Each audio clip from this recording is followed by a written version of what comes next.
I don't know what it would feel like to love and like who I really am, because I don't know who I really am beneath all of that. And I think that is what causes the chase. So then I sat there and asked myself, what are you running from? Because I'm constantly chasing, that's the truth. And in that chase is such a deep level of emptiness. So I'm seeking from outside of me how to feel whole. Truth is, only I can give that to myself. If I can just be so present, I think magic is gonna unfold. Embodied CEOs don't chase trends, they pave the way. They lead from within, moved by purpose, unshaken by noise. When you are the source, you do not need permission. Hello, everybody. Welcome back to the podcast. I hope you guys are having a great week.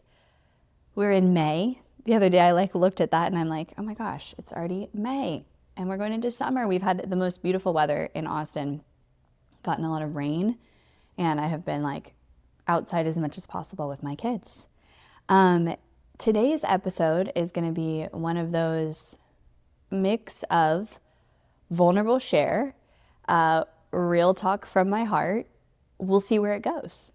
I have zero notes and zero plan, but feel called to have this conversation and share this. And it's interesting.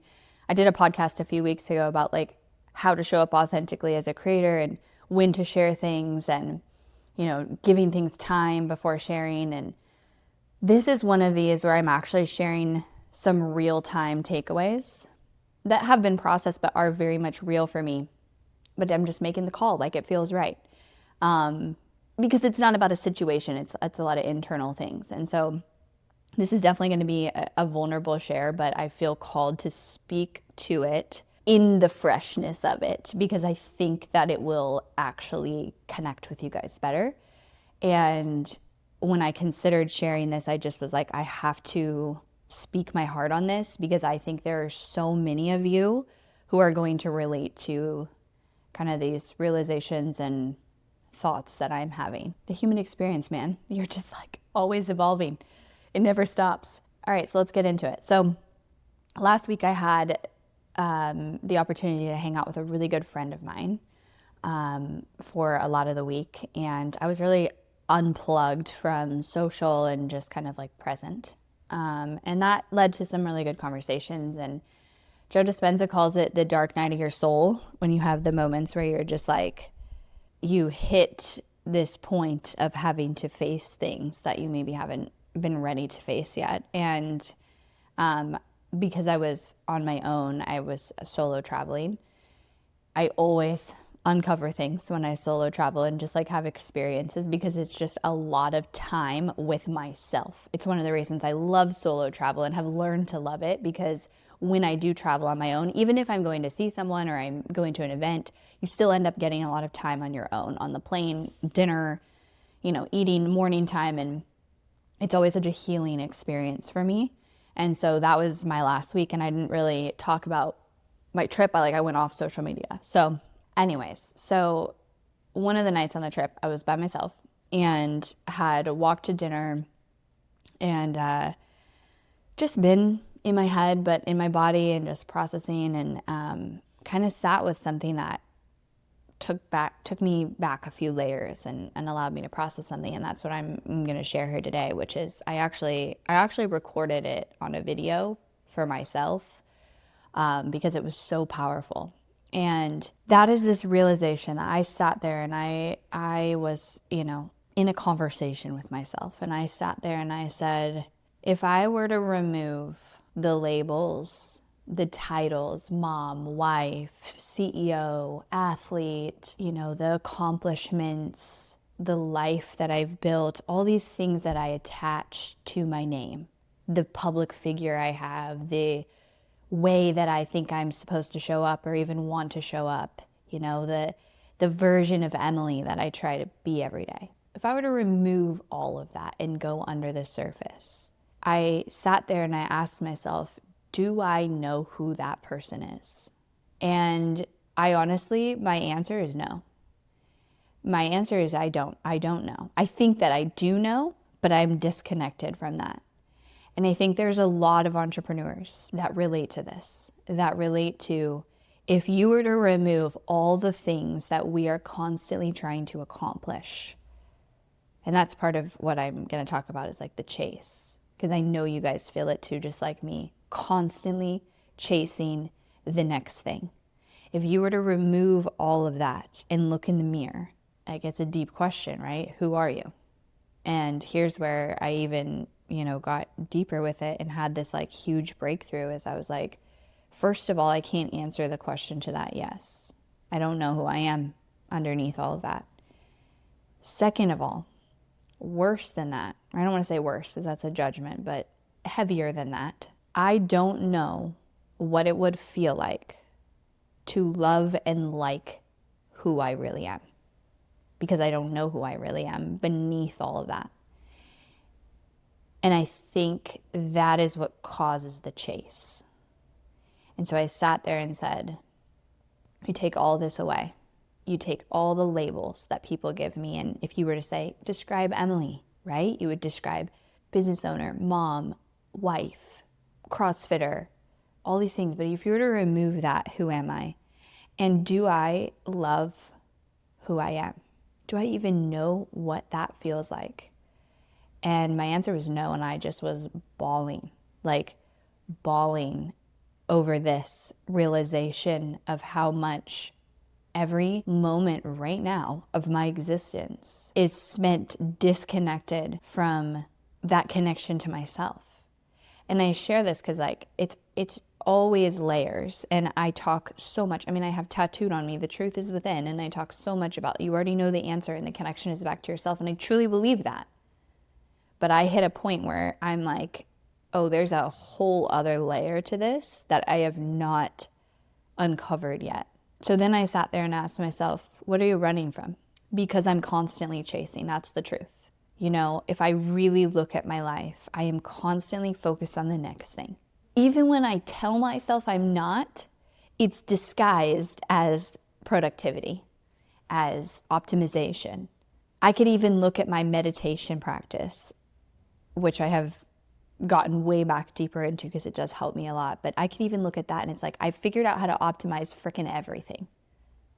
Because it's always, what is the next thing we're trying to accomplish? What's the next level? What is the next version of us? What is the next goal? And in that chase is such a deep level of emptiness. And that is what I want to share because I think many of you relate. As an entrepreneur, as a high performer, that is usually what we are driven by, is the chase. And so I sat there, and I asked myself the question. I said, what are you always running from? What are you seeking? And right now, my answer to that is I'm seeking the love. I'm seeking the validation. I'm seeking being seen by somebody else or something else or people, because I cannot and have not given it to myself. Because if I sit there and ask myself the question of who am I and do I like who I am, and I can't answer that question yes, that's what I'm chasing. And the realization and actual feeling of when I just sit with myself in the discomfort of no optimization, no goal, no, we're going to do this retreat, we're going to go to Joe Dispenza, we're going to do this meditation, like literally just sit with myself. It is so uncomfortable because I don't know how to do it. And because the pain of that voice that is running the show, which is you're not enough, you're not loved, the real you, when people know that, they leave. Like those are the voices that's running the show, and sitting with those is so painful that I don't do it. And so I sat there and I just sat in that awareness. And I sat with the fact that there is this voice that runs the show that does not love or even like myself. And I want to share this because it's hella vulnerable, okay? But if you look at my life from the outside, what do you think? I have it all. I have the successful company. I have the freedom. I have the beautiful family. I have the healthy body. I can go on trips. I can basically do whatever I want in my life. And the truth is that I still feel empty at the end of the day, right? In this moment. And I am constantly chasing to fill that void. And that is what's built my entire life, is the chase. And so then I realized, and I talked to some mentors, and I have really great friends, and you can be in your head, but like getting perspective, I realized that the chase is what's creating the emptiness, because the chase is constantly a reminder that there's lack, constantly chasing the next goal, the relationship, the friendship that validates things, whatever, constantly chasing to fill the feeling of emptiness. But the chase is really what's creating the emptiness. And I realized through like my life has been built on self-abandonment in the name of ambition. And constantly, because I don't have and have not acknowledged or built or learned how to have that connection truly to myself, like to truly feel whole on my own, like that's the truth, I don't. So I'm seeking from outside of me how to feel whole, and it doesn't work. So there's constantly that emptiness. And so my life has been built on a constant reminder of lack. We have to get to the next thing. We have to get that validation. We have to have this close relationship that gives us this and proves to us what we want to desperately so feel. Truth is, only I can give that to myself. And do I know how to exactly do it? No. Like I'm in it right now. And not like a bad thing. Like I'm not like, oh, I'm in this, terrible season of my life where these bad things are happening or these hard things are happening. But I'm in a season of my life where I think that my body and heart has realized we can't keep doing this. Like I think for a period of time, the accomplishments and the success and the identity that you build is enough. Like especially while you're building it, right? It kind of gets masked as productive, and like that's what the whole point is, and you're building the life of your dreams and you're checking all the boxes. But then there comes a point where the emptiness beneath it gets louder and louder to the point where you can't ignore it anymore. And that is where I feel I've been the last few years. I think like my 30th birthday and having my kids get out of being like the younger kid stage and not being in that survival mode as much anymore, and like having to then be with myself more has shined the light on this. And so first, what I want to acknowledge is I want to be on here saying, look, you guys, from the outside, I have it all. I do have it all. I have a beautiful life like that I am so grateful for. And I am so grateful for all the versions of me that built this life and that persevered and that created, like had a vision and was brave enough to bring that vision to life. My life is truly incredible. I can't be fully present to it. I don't actually know what it feels like to wake up on an everyday and just have it be enough. Like I truly don't know what that feels like. And so every day, I get up and I think by pursuing goals, or let's go on another trip, let's take the kids on a trip, let's go on a surprise, let's do these big things, let's live this big life, that's going to fill the void. And I think after a while you realize it's not. The truth is I am with my kids a lot. I'm at every activity. I see them, we spend great time together. But if you really ask me if I think I'm a good mom, yeah, I think I check the boxes. I think I have provided a great childhood for my kids. But have I enjoyed it? Have I been present? Do I know how to be present? Because a lot of times, the truth in my life is I'm here, but I'm not really all the way here, because I'm thinking about the next thing, because I'm thinking about the hole, because I'm chasing to fill that hole and wondering what's wrong with me and why I feel this way. And it's that, story that we tell ourselves in many different forms. If I just have this, then I'll be happy. Once I get this, once we have this much in our savings, once we can do this to our house, once we have this person in the business or whatever, then I'll be happy. And then after years of getting all the things and then going, I don't really want anything else. Like, yeah, sure, there's more things I want, but not really. You know, I'm pretty happy with what I have. And so then what? Then you sit in what I sat in and what I sit in, which is like, truthfully, I don't know how to wake up on an average Tuesday and be present and be here in this human experience, because my brain is constantly optimizing everything and chasing the next thing. And as we know, it's within us. Like, you're never going to find it. And so I've realized that everything I've built has been built by a voice of not being enough. The business, the life, the CrossFit is all fueling this story of not being enough. Here's also the tricky thing. It creates a lot of success, right? Like, you guys will get this. That voice can serve you for a very long time, because I have insane ambition. I have insane drive. You give me a challenge and I will accomplish that challenge. And so in many ways, it does serve me. But there comes a point when you have to face the emptiness. You know, I have, like, truthfully, I have had moments and I have had days where I sit there and I go, what is actually the point? Not in a way where I feel like at all like suicidal, like I want to be clear about that, but literally sitting here going like, every day is just like another day of waking up and checking boxes, getting things done, doing. That's my whole life, doing. And I have sat there and gone, what is the actual point? Like, what is the point? I'm going to do this for the rest of my life. I'm going to keep waking up. I'm going to keep checking boxes.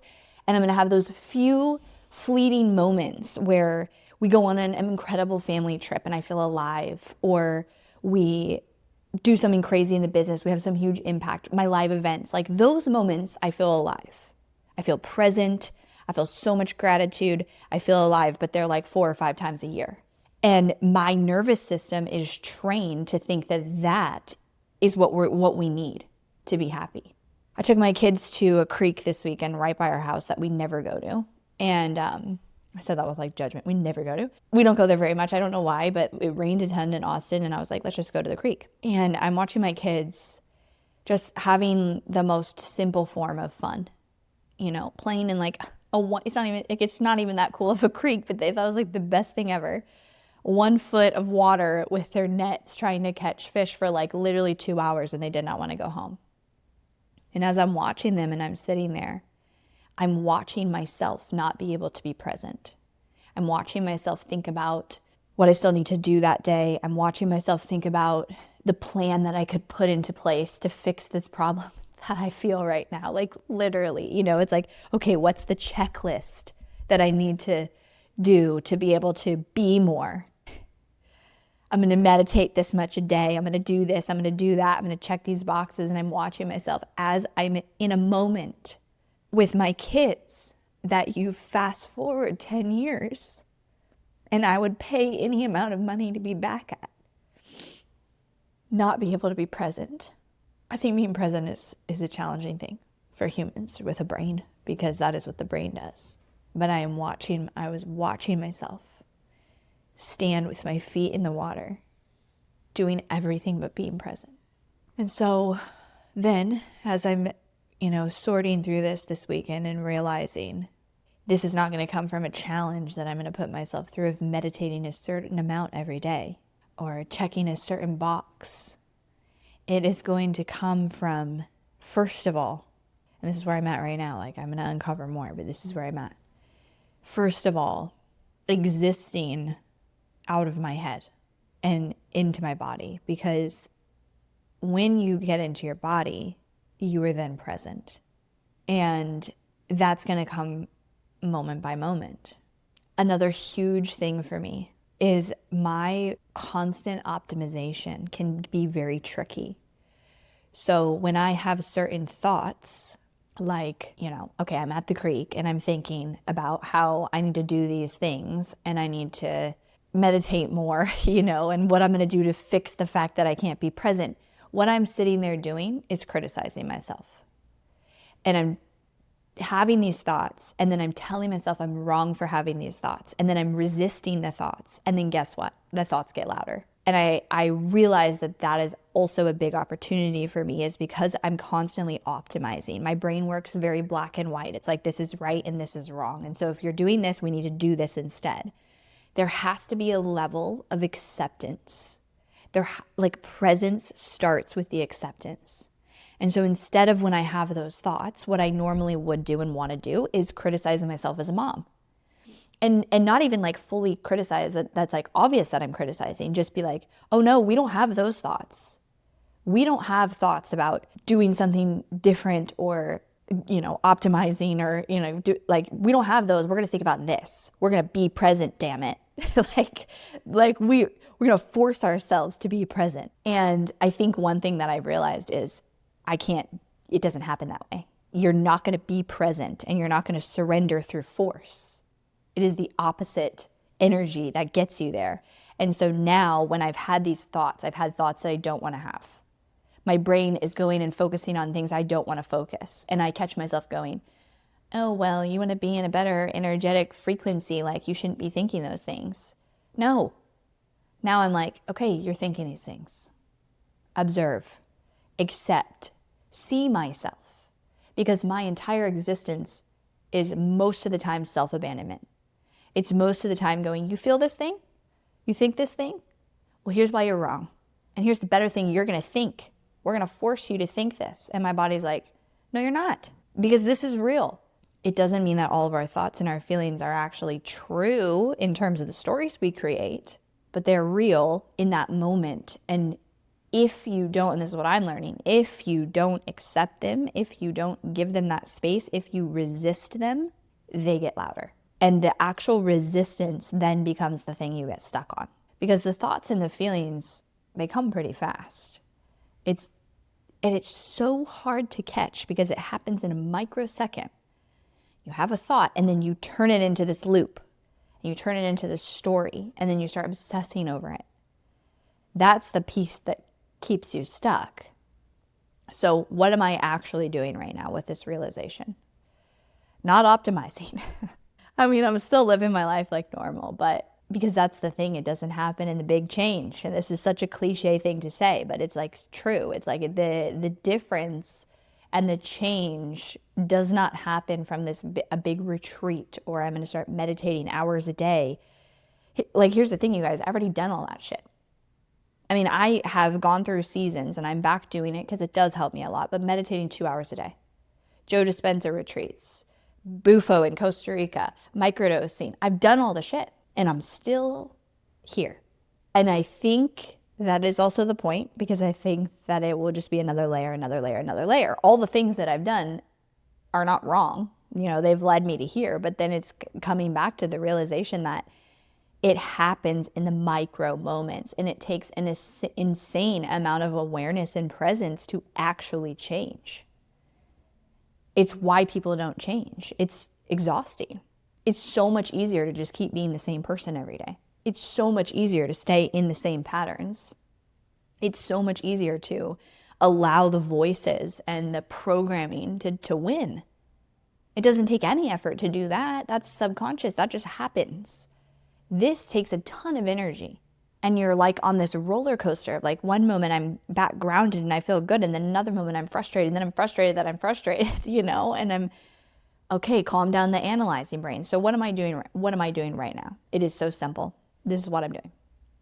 Number one is I do need some structure to get myself to take action. So whether or not this is the best thing, I don't know, but like I need an action because it's how my brain works. Every day, I have to sit for at least 10 minutes with myself in the discomfort of the chasing and just observe without judgment when I sit with myself in the present moment. And I can't even meditate, because even doing a Joe Dispenza meditation that I do is giving me enough focus and enough distraction that now it's like it's an optimization. I'm not sitting there chasing because I'm checking something off a box. And I wouldn't say that I meditate to check off the box. I am really present and have really great meditations and experiences, but it's still like this form of escaping sitting right with myself. So just 10 minutes a day, I'm still doing my meditation, but just 10 minutes a day, I'm literally sitting there And I'm just putting full awareness on my body, not trying to not be in my head. And my brain does start up, but when it does, observing it. And I'm putting full awareness on just sitting like face to face with that discomfort of, it makes me like squirm when I sit there, because I'm like, this isn't, I've gotten so much better, but there's still that part of me that's like, it's not productive. It's not solving a problem. It's not growing us. I'm learning to listen so much better to my own inner voice that is not my brain, but my heart. And the thing is, your brain is way louder. Your heart is quiet and subtle, but your heart actually has the truth. And I learned that there's 80% of our nerves go heart to brain and only 20% brain to heart. But yet our brain is so loud and so dominant that we usually are always in our head. And I struggle a lot with, I overthink and I have anxiety, and like, especially in relationships, like I am the person that's like overthinking to the people I really care about a text message and a tone in the text message. And I'm very perceptive. I'm very sensitive to other people. And so my small inner circle, I will abandon myself to make other people comfortable or still love me, is the story I tell. So I'm sitting with myself 10 minutes a day, and I'm learning to listen to that voice. And maybe it'll be longer. Who cares? 10 minutes a day. I'm trying to remove all structure like that. Maybe some days it's longer. I'm learning to listen to that voice. The other thing I'm doing is constant acceptance, because I have been, my programming, and I think a lot of people will relate to this, my programming is immediately there's some voice or feeling or story, and I do believe our thoughts and our stories are not truth, but like underneath there usually is something that's real and deserves acknowledgement. And my programming is to immediately make myself wrong. So if I have any negative emotion, if I'm sad, if I'm angry, if I'm scared, it's too overwhelming for me to feel those things.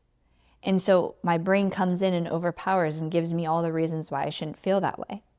And this does work to an extent to live a great life, but then you're constantly abandoning yourself, and you eventually have to face the emptiness and face the thing you're running from. And so the second thing that I'm doing is actually giving myself full permission.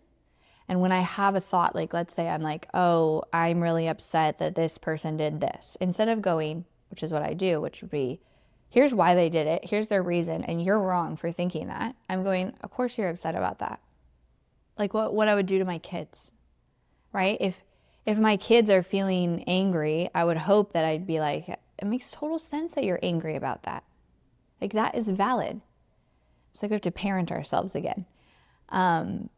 So those are the two things that I'm doing, and also consistently bringing myself back to the present moment and the beauty in the present moment, because I know that I need to literally rewire my nervous system to find joy and find peace in the small moments of the day, and not constantly need the big things, because I am chasing those big things. And like I said, they happen 4 or 5 times a year. The big live events, the big trip that we go on in the summer, and we get to do all these adventures, something new. And so this is where it's tricky, because I've sat there like in this week and thought, okay, I just need to do more new things. I just need to go on more adventures. I just need to take my kids on more surprises. Like I'm going to take my oldest and we're going to go to Costa Rica, and I'm not tell him, and then tell him the day before and make it this whole big thing. And like, that makes me feel alive. That makes me feel excited. But I shouldn't need that to feel alive and to feel connected and to feel love. And right now, my old programming that I'm rewiring, I do.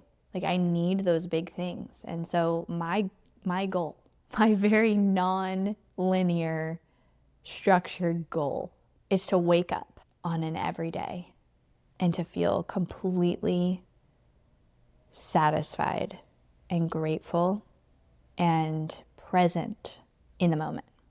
And to be able to make my tea in the morning and sit there with my kids and not be thinking about the next thing I have to do or how that is like boring to me or not stimulating enough for me. Like just to be able to be. I want to be able to be. I want to not thrive on doing all the time. And doing is amazing. I never want to lose this part of me. I am so grateful for this part of me that can do and achieve and make shit happen. Like, look at what it has created. And I can wake up every day and find gratitude 100%, but there's like that emptiness that always is haunting me. And I can't ignore it anymore because I've gotten to the point where it's like, what else am I going to build? I don't want anything else. Yes, I have goals. Yes, I have places I want to go, places I want to take the business and things I want to do, but they're not fulfilling me anymore like it used to. I want to wake up and I want to feel connected. I want to feel alive and I want to feel love within myself because I know when I feel that, now everything else doesn't matter. Other people's responses, all of it, it won't matter anymore because I'm not seeking any validation. I'm not seeking any confirmation. I'm not seeking love. I'm not seeking any of those things outside of myself. And that is the real work. Like that, I think when you get to that place in your life, you've healed. There's never an end. There's never an end, right? But we're like onions, peeling the layers. But I do think like that is a level of wholeness that I will get to and appreciate the journey along the way. And I think that, you know, I here I go making it, like at the next level, because this has been my thought. Like, you can't have the next level of business until you do this. And I do believe that. I don't think that I can have the next level business until I feel whole without it. Because if we constantly chase from a place of lack, we can't even hold what we are creating. The last thing is the unknown. And I'm realizing, I talk about the unknown a lot on here, you know, and it's layers. Because I'm realizing that I'm terrified of the unknown. My brain is. My brain is terrified of the unknown. And I'm constantly needing to go like, how will this work out? And what will this person do? And this. And I think that I've realized, you know, when I actually heard Dispenza say this on a podcast that he was on, that his relationship with surrender is constantly changing and evolving. And basically he said that, but then I'm paraphrasing. He said basically the trust that you have in the unknown, you know, is constantly evolving and having, and we have to have, he said, to have one foot in the 3D world, which is where you do and you accomplish and you create, and one foot in the quantum world, which is where you trust in what you can't see and what you can't know, and you trust in that thing bigger than you. And I just love that, because it's like, yes, there's such a value to the fact that like we are in the 3D, which in the 3D world, you're here, and in order to get something, you have to do, you have to execute, you have to implement, you have to take action. That is how we create. But then there's also what we can't see. And in that, there's infinite possibilities. We can't even understand how to, this is where like miracles or things that you can't explain happen. And so you have one foot in both, where you are showing up and you are doing and you are executing and you are existing as the human that we are, but you also are trusting in what you can't see. So I'm leaning more on the trust. I'm really great at the doing. Like, I've mastered that. That will always be a part of me. That is, I think, a gift I was given to create what I'm here to create in this life. I'm consistently evolving my relationship with surrender and trust, and trusting what I can't see, what I can't even comprehend, what I can't imagine because it hasn't happened yet. And as much as I tell myself, oh, it's way better than you could ever imagine, which is true. It's been true every single time. As much as I tell myself that, I still try to find the control. I still try to find the known. I still try to find the certainty. And how do I evolve that? I think it starts with that acceptance. It starts with you going, oh, okay, I see you. You're trying to create predictability here. You're scared. You are anxious about how someone's going to respond because of this story. I see that. Like, feel it.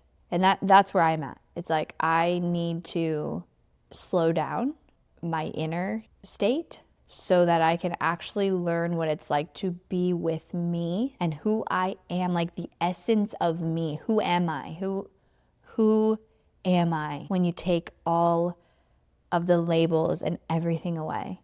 And what would it feel like to truly, from so deep inside of me, to love myself and need nothing else?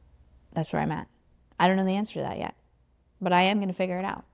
I'm on the journey of figuring it out, and it is a daily practice, and I will slip back. You know, I've had times where I've come on here and I've probably said somewhat similar things and like, I figured it out, you know, and then you fall into old patterns or things happen, we forget. I think our whole our experience as a human is a remembering. It is a remembering that we are so loved by such a large force that you can't even put into words, but we forget and we think that the answers and the truth and the feelings and everything is outside of ourselves. And so we go and we seek the relationships and the business and the success and the money and all the checklist accolades and all the things. And then we continually are given the reminder that outside of us, it will never be sustainable in providing that wholeness as what we can within us. So I have no idea if this made any sense or was just like, holy shit, Emily's gone off the deep end. I promise I'm actually really great. I'm alive. That's how I feel today.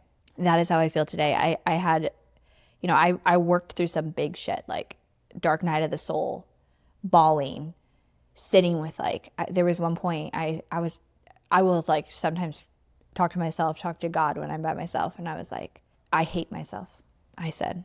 And I sat with that and was like, I hate even saying that.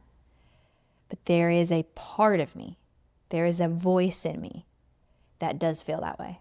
And instead of going like, no, that's wrong and you shouldn't feel that way. Like when I say that, I feel sad. I feel grief over that. I feel sadness. But I have to sit with that and face it and not run from it. So right now I feel alive and I feel very grounded. I feel very grateful. I feel very present. And so I don't know if this helped. If it did, you know what I would appreciate? Share the podcast with someone. I went back and forth on if I was going to do this episode, but I'm like, this is what's on my heart. Take it or leave it. Zero marketing strategy in this episode. I'll bring you some marketing strategy next one. But it is very much on my heart. And I know entrepreneurs, like we are all wired very similarly, and that wiring creates a lot of success, but it also creates a lot of emptiness. And I think I'm also learning that all the things that create success in business and life, like achieving, do the opposite in relationships, because you can't optimize somebody else. And I'm talking all relationships, with your kids, with your partner, with friends, like you have to be. So I made this list that was like my May goals when I was flying home. One of them was being versus doing, more time in the quantum field, talk to God, smile at strangers, don't rush. Those are my goals for the month. And I'm just in this place where I'm like, if I can just be so present, I think magic is going to unfold. So, all right, everybody. Thanks for listening. This is very much healing to me, as I hope it is helpful to you. I appreciate this community so much. If this episode did touch you at all, I would love to hear. It is very nice to hear that when you record a vulnerable episode. And even more than that, I would love if you shared it with someone who you think would benefit from it. All right, guys, talk to you next time.